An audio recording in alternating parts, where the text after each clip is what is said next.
warahmatullahi wabarakatuh. Perkenalkan, nama saya Najla Nisa Masayu yang berkuliah di Universitas Muhammadiyah Bandung dengan mengambil jurusan psikologi.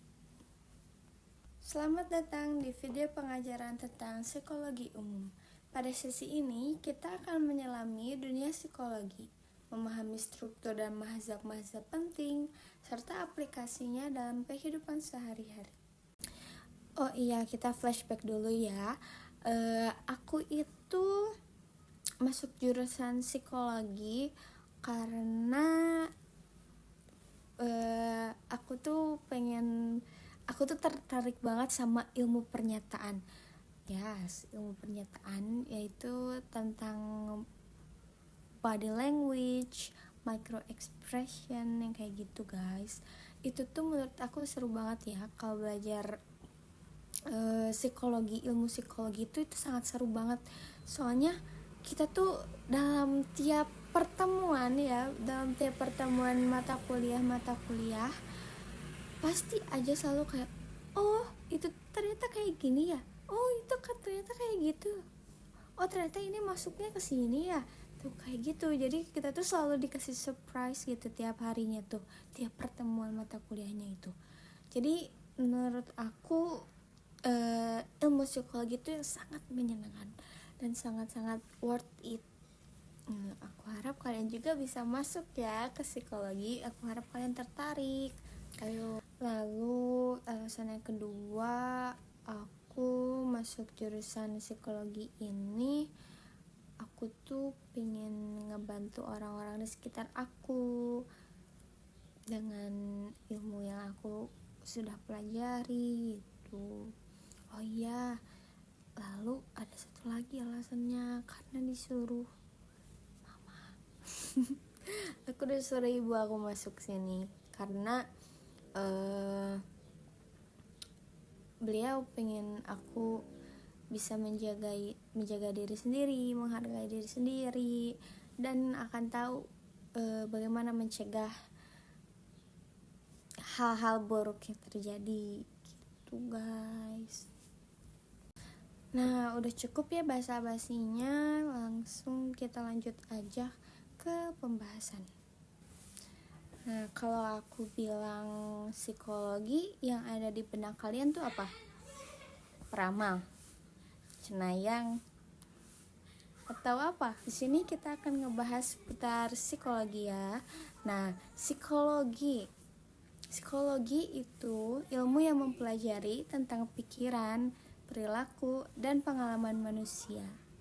Ia meneliti bagaimana orang berpikir, orang merasa, dan bertindak, serta bagaimana mereka berinteraksi dengan lingkungan mereka. Lalu, psikologi mempelajari proses mental seperti pemikiran, memori, persepsi, dan bahasa. Lalu, psikologi juga meneliti bagaimana orang bertindak dalam berbagai situasi, termasuk perilaku sosial, emosi, dan motivasi. Lalu pengalaman psikologi juga memperhatikan pengalaman subjektif manusia seperti perasaan, emosi, dan persepsi diri.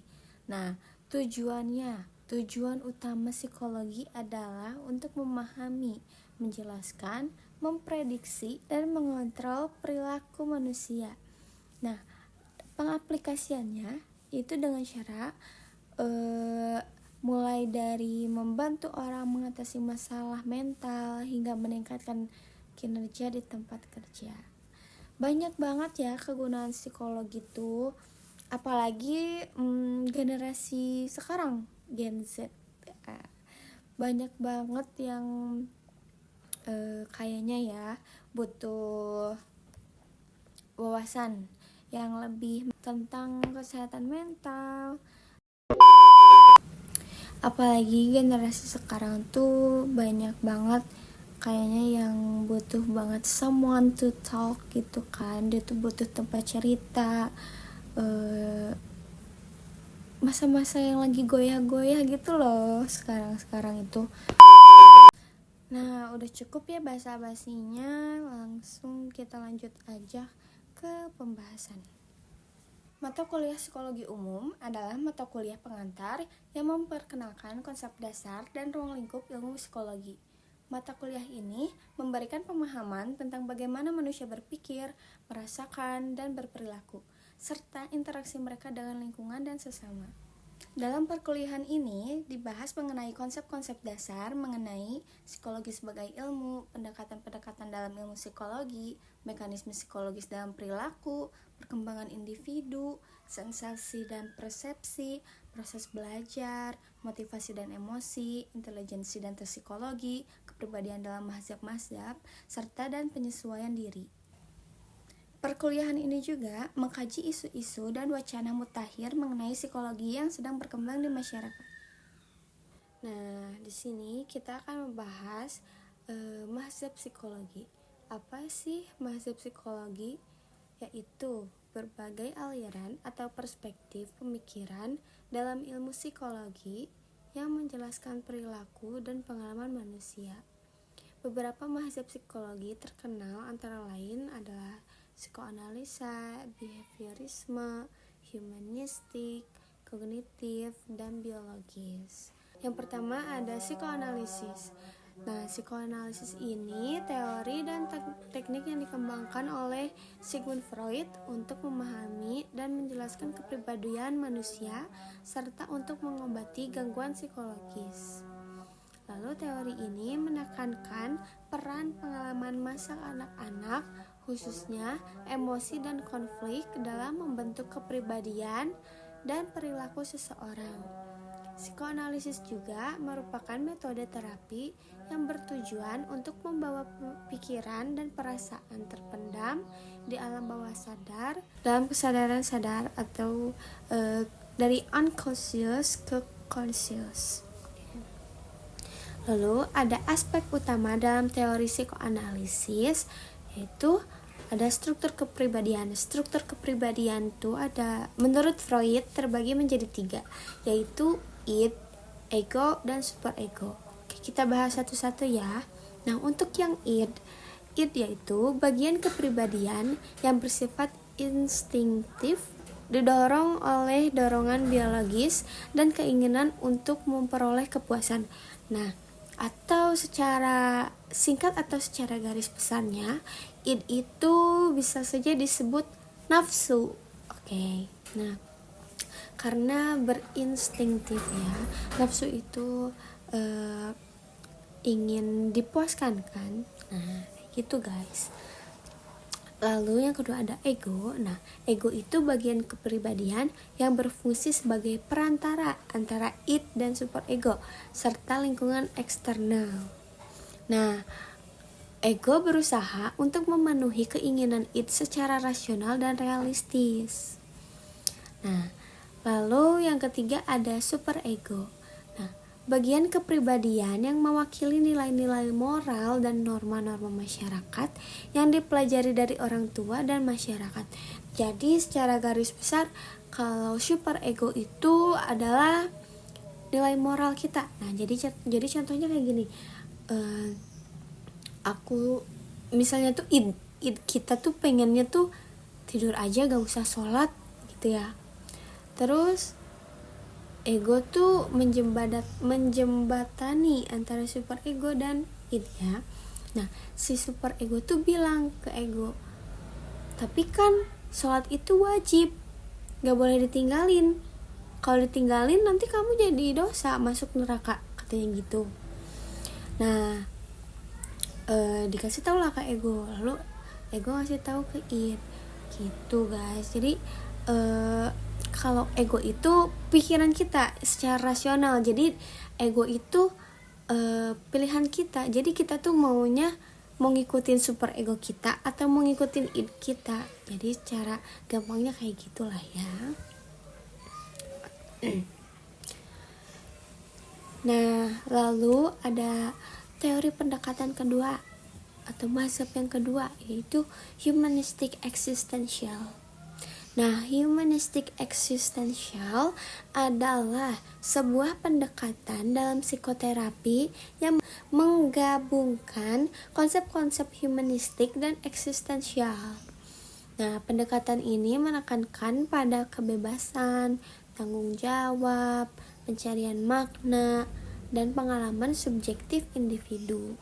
Nah, lebih detailnya lagi, humanistik eksistensial melihat manusia sebagai makhluk yang memiliki potensi untuk berkembang, memiliki kebebasan untuk memilih, dan bertanggung jawab atas pilihan-pilihan mereka. Nah, individu juga dipandang sebagai pencari makna yang unik di dalam dunia yang mungkin terasa tidak bermakna. Dan mereka bertanggung jawab untuk menciptakan makna hidup mereka sendiri. Konsep-konsep utama dalam humanistik eksistensial itu meliputi kebebasan. Nah, kebebasan ini adalah manusia memiliki kebebasan untuk memilih dan menentukan nasib sendiri. Lalu yang kedua ada tanggung jawab. Nah, manusia bertanggung jawab atas pilihan dan tindakan mereka. Lalu yang ketiga ada pencarian makna. Manusia secara alami mencari makna dalam hidup mereka. Lalu yang keempat ada pengalaman subjektif, yaitu penting untuk memahami pengalaman pribadi dan subjektif individu. Humanistik eksistensial sering digunakan dalam konteks konseling dan terapi untuk membantu individu mengatasi masalah-masalah seperti kecemasan, depresi, dan kurangnya makna hidup. Terapi ini bertujuan untuk membantu individu meningkatkan kesadaran diri, mengembangkan rasa percaya diri, dan menemukan makna hidup yang lebih bermakna. Jadi biasanya nih kalau kalian insecure nih, merasa insecure-nya tuh berlebihan, nah bisa ya digunakan teori pendekatan humanistik eksistensial. Soalnya teori tersebut kan menjelaskan ataupun bertujuan gitu untuk membantu individu meningkatkan kesadaran diri dan mengembangkan rasa percaya diri dan lebih gampang menemui makna hidup yang lebih bermakna gitu. Lalu ada teori kognitif. Teori kognitif adalah kerangka kerja yang menjelaskan bagaimana manusia memproses informasi, belajar, dan memahami dunia sekitar. Teori ini menekankan peran penting proses mental seperti perhatian, ingatan, persepsi, dan pemikiran dalam pembelajaran. Nah, teori kognitif berfokus pada bagaimana individu secara aktif mengolah informasi yang diterima dari lingkungan melalui proses mental seperti perhatian, ingatan, dan persepsi. Teori ini menganggap pembelajaran sebagai proses internal yang terjadi ketika individu menginterpretasi, mengorganisir, dan menyimpan informasi baru. Lalu teori kognitif menekankan pentingnya pemahaman dan struktur pengetahuan dalam proses pembelajaran. Nah, belajar aktif tuh gini guys, individu tidak hanya menerima informasi, tetapi juga aktif terlibat dalam mengolah dan menghubungkan informasi baru dengan pengetahuan yang sudah ada. Jadi kalau teori kognitif itu lebih berfokuskan terhadap pikiran ataupun kepintaran yang dimiliki oleh individunya itu sendiri. Menurut Jean Piaget juga beliau mengemukakan teori kognitif bahwa kecerdasan atau kepintaran seorang anak tuh perlu diasah. Tetapi bukan hanya kecerdasan atau kepintaran yang perlu diasah, melainkan kekuatan ataupun kesehatan mental pun perlu diasah dan diwaspadai kayak gitu.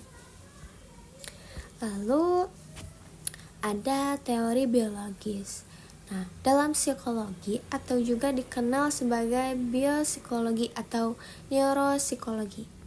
Nah, teori ini tuh berfokus pada bagaimana sistem biologis, terutama otak, mempengaruhi perilaku dan proses mental manusia. Cabang ilmu ini menjelajahi hubungan antara faktor-faktor biologis seperti genetik, hormon, dan struktur otak dengan bagaimana seseorang berpikir, merasa, dan bertindak.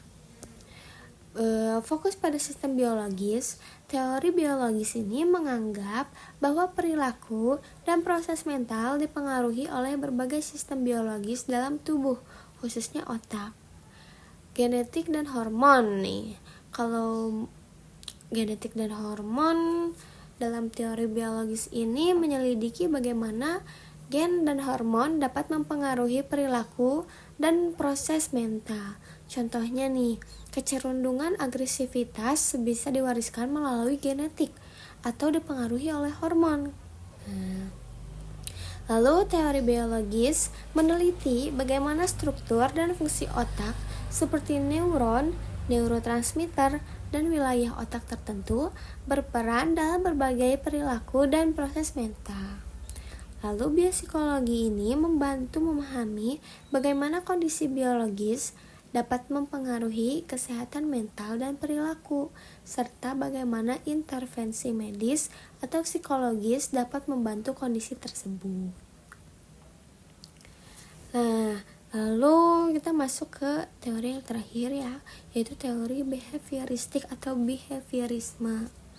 Nah, teori ini adalah pendekatan dalam belajar yang menekankan perubahan perilaku yang dapat diamati sebagai hasil dari interaksi antara stimulus dan respon. Teori ini menganggap bahwa belajar terjadi melalui penguatan atau reinforcement dan hukuman atau punishment, dan perilaku dapat dipelajari melalui proses conditioning. Berikut adalah penjelasan lebih tentang teori Lalu poin-poin utama yang terdapat di teori behaviorisme adalah 1. Perubahan perilaku. Teori behavioristik atau behaviorisme berfokus pada perubahan perilaku yang dapat diamati dan diukur sebagai indikasi belajar. Lalu ada stimulus dan respon, yaitu belajar terjadi melalui interaksi antara stimulus atau rangsangan dan respon atau tanggapan yang diberikan oleh individu. Lalu ada penguatan dan hukuman, yaitu penguatan seperti hadiah atau pujian dapat meningkatkan kemungkinan respon diulang. Sedangkan hukuman seperti sanksi dapat mengurangi kemungkinan respon diulang. Nah, teori ini menekankan peran conditioning, yaitu proses di mana individu belajar untuk merespons stimulus tertentu dengan cara tertentu, seperti yang dijelaskan di awal tadi. Teori behavioristik mengabaikan proses mental internal seperti pikiran atau emosi, dan hanya fokus pada perilaku yang dapat diamati dan diukur. Nah, segitu mazhab-mazhab dalam psikologi ya yang terkenal. Sebenarnya tuh masih banyak lagi, cuman ini yang sangat umum. Jadi ada 5, apa aja coba sebutin. Yang pertama ada psikoanalisis, kognitif, humanistik eksistensial, biologis, dan behaviorisme atau behavioristik. Nah, lalu kita lanjut ya ke cara pengaplikasiannya. Cara pengaplikasian psikoanalisis dalam kehidupan sehari-hari yaitu dengan cara memahami mekanisme pertahanan ego, lalu refleksi diri, dan eksplorasi konflik internal. Dengan memahami teori psikoanalisis, seseorang dapat lebih memahami diri sendiri dan orang lain, serta mengembangkan strategi yang lebih baik untuk mengatasi tantangan hidup. Nah, contohnya itu yang pertama ada memahami mekanisme pertahanan ego, yaitu pengenalan pola perilaku, dan psikoanalisis mengajarkan kita untuk mengenali bagaimana kita bereaksi terhadap situasi tertentu, dan apakah reaksi tersebut didorong oleh mekanisme pertahanan ego seperti represi, proyeksi, atau sublimasi. Lalu yang kedua ada memahami dorongan bawah sadar. Dengan memahami mekanisme pertahanan, kita dapat mulai memahami dorongan dan konflik bawah sadar yang memengaruhi perilaku kita. Lalu ada refleksi diri. Menilai hubungan dengan orang lain nih. Merefleksikan diri membantu kita memahami bagaimana kita berinteraksi dengan orang lain, apakah kita memiliki pola hubungan yang negatif, dan bagaimana kita dapat mengubahnya. Mengidentifikasi pengalaman masa lalu. Refleksi diri dapat membantu kita mengidentifikasi pengalaman masa lalu yang belum selesai atau yang mempengaruhi perilaku kita saat ini. Lalu dapat juga mengembangkan kesadaran diri. Dengan refleksi diri, kita dapat meningkatkan kesadaran diri dan kemampuan untuk mengendalikan diri dalam menghadapi situasi yang sulit. Lalu ada eksplorasi konflik internal. Psikoanalisis membantu kita untuk memahami konflik emosi yang terjadi di dalam diri kita, misalnya antara keinginan dan kewajiban, atau antara ego dan superego. Nah, dengan memahami konflik internal, kita dapat mencoba untuk menyelesaikan dengan cara yang sehat dan konstruktif. Misalnya dengan mencari solusi atau mengubah perspektif, mengembangkan kepekaan emosional.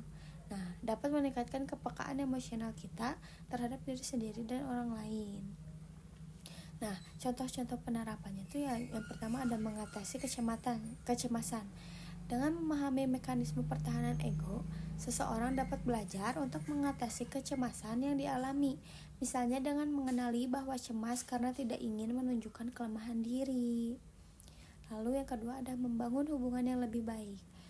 Dengan memahami dinamika bawah sadar, seseorang dapat belajar untuk membangun hubungan yang lebih baik dengan orang lain.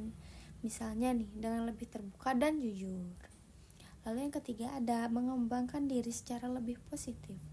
Nah, dengan memahami konflik internal, seseorang dapat belajar untuk mengembangkan diri secara lebih positif. Misalnya dengan mengatasi rasa bersalah atau cemas yang tidak produktif.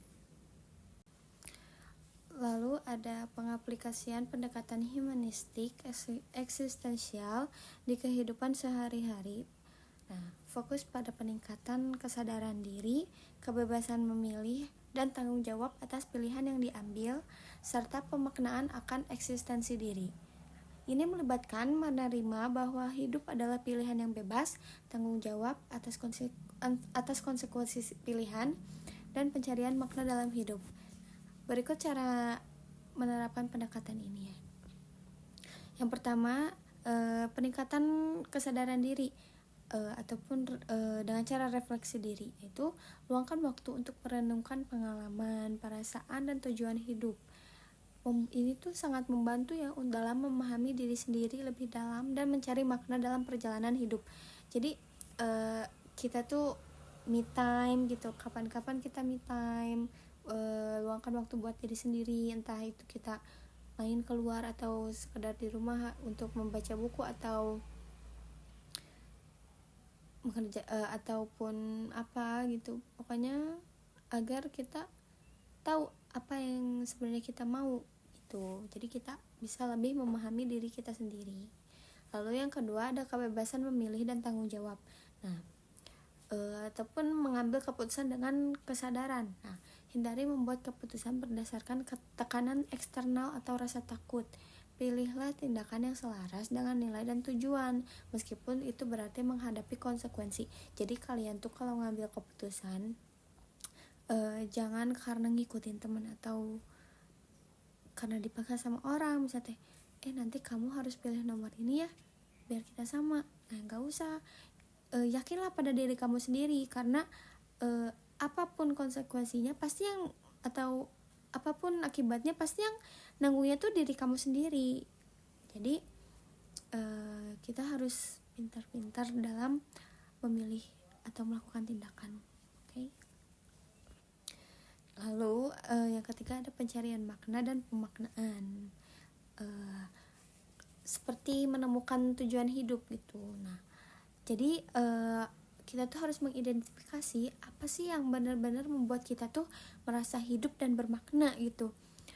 Bisa aja dari pekerjaan, hobi, hubungan, atau kontribusi sosial.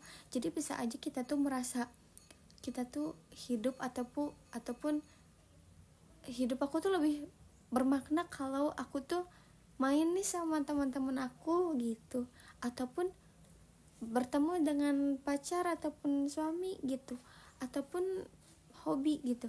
Kayak aku jadi ngerasa hidup tuh seru kalau aku nyanyi gitu. Nah, kayak gitu guys.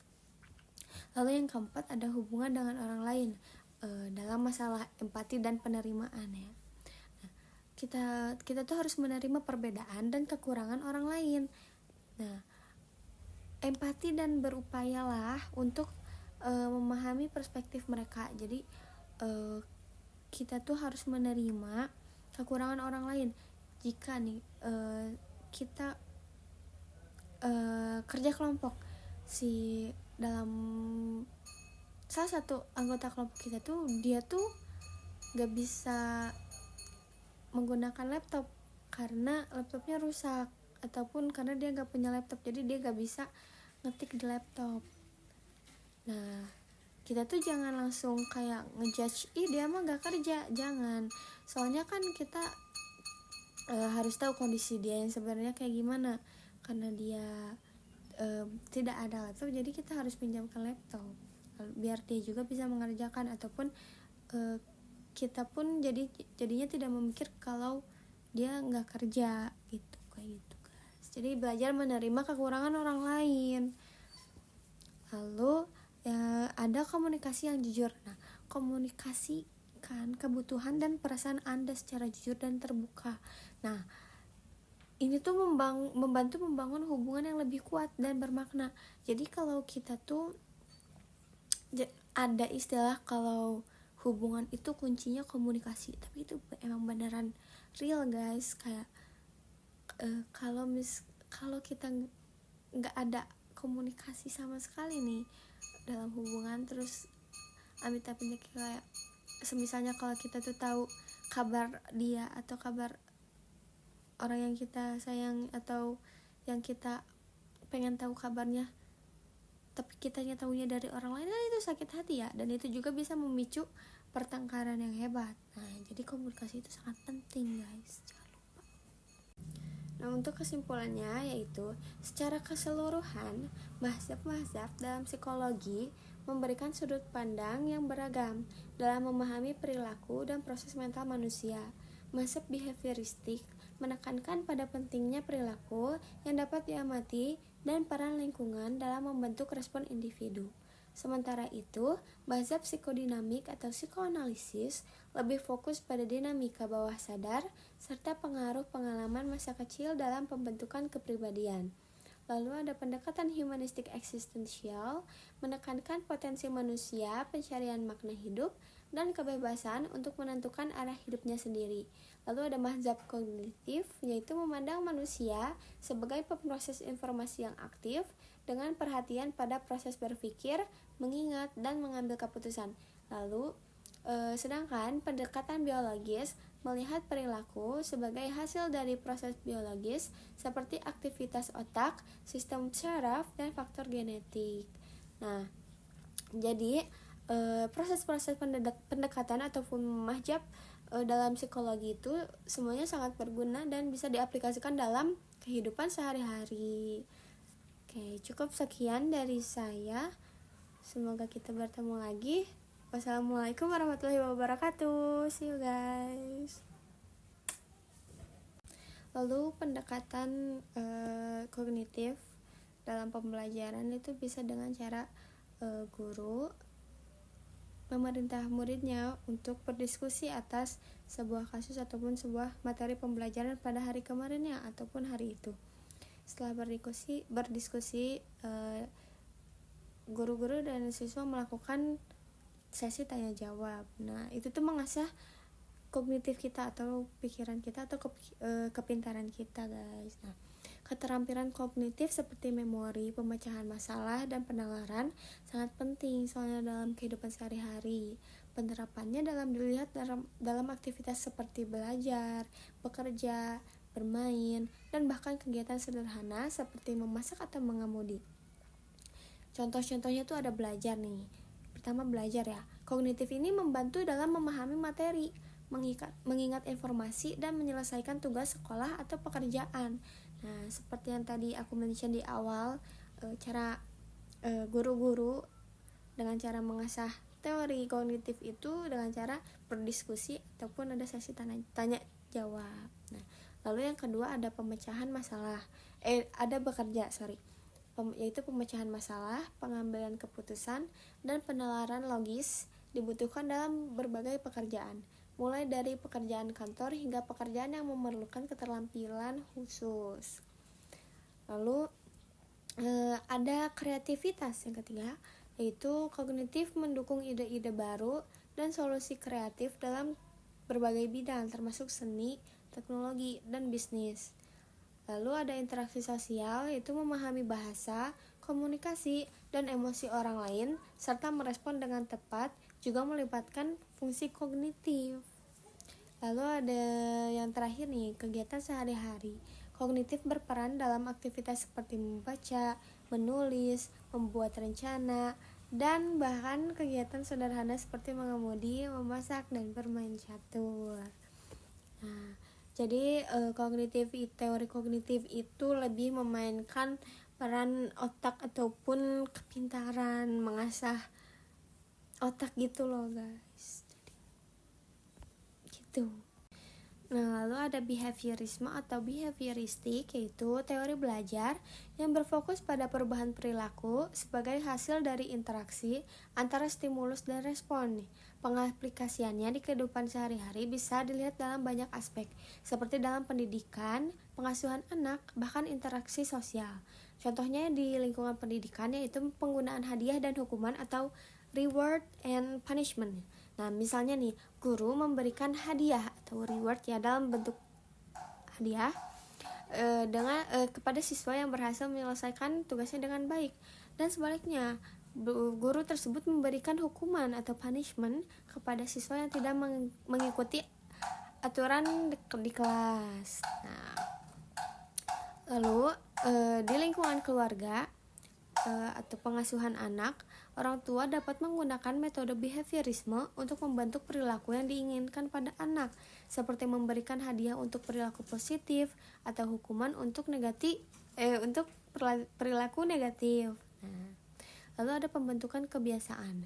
Nah, misalnya memberikan hadiah kepada anak jika mereka berhasil membersihkan kamarnya atau menyelesaikan PR, ataupun jika sang anak dapat meraih prestasi ataupun ranking 3 besar gitu. Jadi sesuai dan tetap gitu loh. Lalu yang ketiga ada dalam interaksi sosial, yaitu penggunaan pujian dan kritik. Nah, orang dapat menggunakan pujian untuk memperkuat perilaku positif, dan orang lain dapat memberikan kritik untuk memperbaiki perilaku yang tidak diinginkan.